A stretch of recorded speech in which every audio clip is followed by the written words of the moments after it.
Kyekifaananyi kino. Ekifaananyi kino kiraga Joel Ssenyonyi nga leader of opposition bwe batuuse mu office ye eyiye nga leader of opposition. Yaddidde entebe ennene eyiye gyali supposed okuba nga atuulamu n'agikwata n'agiwa His Excellency Robert Kyagulanyi Ssentamu. Ye n'afuna akatebe akatono wali ebbali n'abanga ke yatuddemu. Omukulu amanyiddwa nga Mathias Mpuuga we yabeerera leader of opposition. Ekintu kino yakikolanga opposite bannayuganda bavuddeyo nnyo ku nsonga eno. Mathias Mpuuga we yabeerera leader of opposition, ekifaananyi ekyo kyatambula nnyo era obanga osobola okuzza akatambi mabega obanga osobola okujjukira embeera ey'ebiseera ebyo gwali mwaka gwa 2022. His Excellency Robert Kyagulanyi Ssentamu yagenda mu parliament nga waliyo era caucus meeting ey'aboludda oluvuganya era yali ekulembeddwa leader of opposition mu kaseera ako eyali Mathias Mpuuga Nsamba. Mathias Mpuuga His Excellency bwe yatuuka n'akwata akatebe akatono era akali ebbali ke yamuwa ye n'asigala ng'atudde mu ntebe ennene. Nga kino bannayuganda bakirabyenga okweyagaliza oba Mathias Mpuuga okubeera nga yali takkiririza oba nga takkirizangako nti His Excellency Robert Kyagulanyi Ssentamu yali mukama we era ye yamulonda okumuteeka ku kifo era teyakkiriza kugoberera protocol nga Joel Ssenyonyi bwe yakoze. Bw'otunuulira ekifaananyi ekyo, ebifaananyi ebyo tebifaanaganira ddala, ebifaananyi ebyo byanjawulo. Bw'otunuulira ekifaananyi kino, Mathias Mpuuga yasigala mu ntebe ennene n'addira akatebe akatono wali ebbali n'abanga ke yatuuzaamu His Excellency Robert Kyagulanyi Ssentamu ye n'atuula mu nnene. Joel Ssenyonyi olunaku olwajjo ye yakoze ekintu ekiri jento n'amanya nti ono ye mukama wange, kyekisooka. Ekyokubiri ye president ow'ekibiina kyendimu mu bufunze yabeera mukama wange, ye yannondo okubeera wendi. N'akwata entebe ennene n'agituuzaamu His Excellency Robert Kyagulanyi Ssentamu ye n'atuula mu katebe akatono naye ng'ate awo we babadde mu office ye. Bannayuganda bangi ne baddayo emabega okuviira ddala omukulu Mathias Mpuuga mu mwezi gwali gwa munana omwaka gwa 2022 ye ne banne lwe bajoyininga ekibiina ekya National Unity Platform.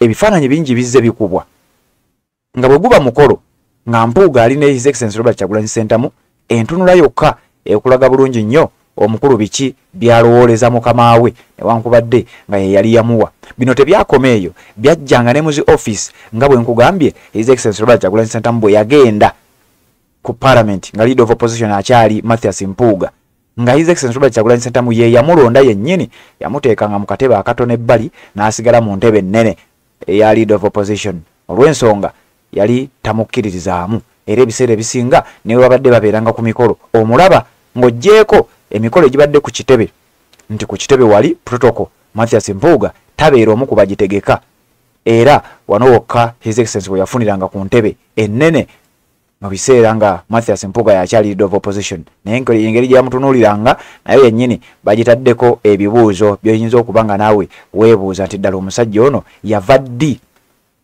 nga tayagalirako ddala His Excellency Robert Kyagulanyi Ssentamu. Kakati wano bangi bannyonnyodde nti ekyo kyatandikira ddala ng'omukulu yakajja abeere nga ajoyininga ekibiina ekya National Unity Platform ne ttiimu ye gye yajja nayo. Era wano bye bimu ku byaleetedde abantu okukola analysis okulaga nti abakulu bano bagenda okujja mu kibiina kino baali balina ebigendererwa byabwe n'enkuzzaayokko emabega nga baakamala okujoyininga.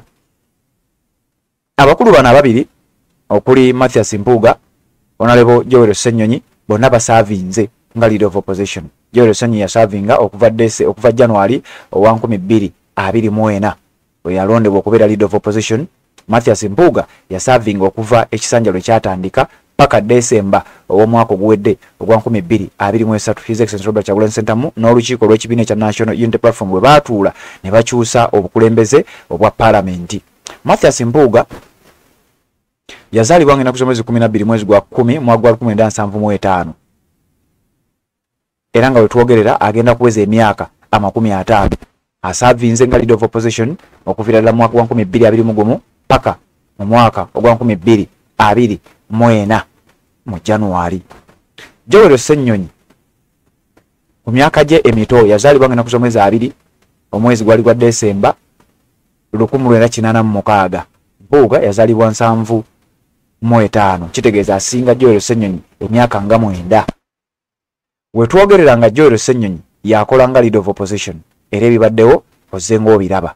Joel Ssenyonyi bwe yayise oba His Excellency Robert Kyagulanyi Ssentamu bwe yazze mu Parliament yamuwadde respect ng'omuntu eyamulonda era nga mukama we okwawukanako ne Mathias Mpuuga eyali muteekanga mu katebe akatono nga kwegamba alinga atayagala kukikkiriza nti ono ye mukama we era ye yamulonda. Bino no waliwo yabadde atubuuza nti ddala ebifaananyi bino bwe bityo bwe biri. Kati gwampuliriza ndowooza wano oba ofunye ekifaananyi ekituufu kye wandyagadde okubeera ng'omanya. Nja kubikuterawo wano byombi osobole okuba nga oyawula gwe ampuliriza yonna naawe gy'osinzira okuba nga gy'otulabira naawe olabe. Ekifaananyi kiri ku mukono ogwa left ye leader of opposition aliko amanyiddwa nga Honorable Joel Ssenyonyi. Ekifaananyi ekiri ku mukono ogwa right ye leader of opposition eyavaako amanyiddwa nga Mathias Mpuuga yateekanga mukama we mu katebe akatono ate ono yena ateeka mukama we mu ntebe ennene. Kino kyaleeseewo ebibuuzo bingi era nga bw'owulidde era nga bw'ojja okwongera okuba nga naawe weenoonyerereza obeere ng'ate ogenda mu maaso n'okuba nga otegeera ekituufu kye ki ensonga butya bwetambula. Kanzije tubeere nga tuwuliziganya mu updates eziddako.